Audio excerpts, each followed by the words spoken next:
मैथिली दुल्हन इसके मनमोहक गीत जरूर सुने।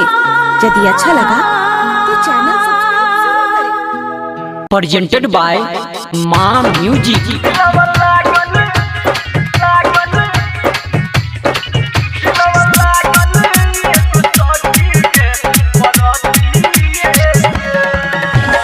डीजे ओम शंकर परसा खरभिंडा।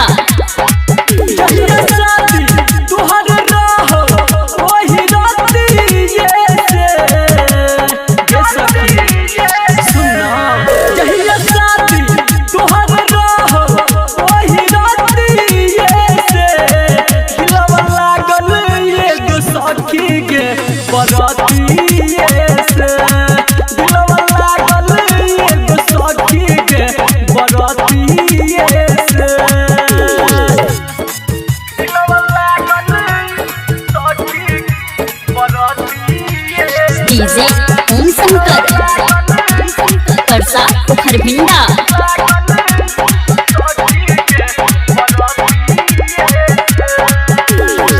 बजट रह जे धाम धाम नचत रह उछम छम ओकर स्टाइल स्टाइल देखी के हम कर लगी खम खम।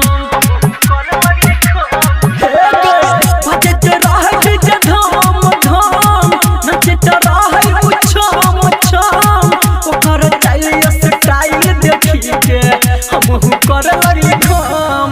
हमर छाती जब सटल ओकर छातीए से दिलवा लागल एगो सखी के बरातीए से।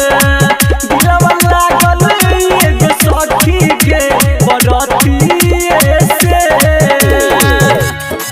दिलवा लागल सखी बरातीए से। डीजे ओम शंकर परसा खरभिंडा।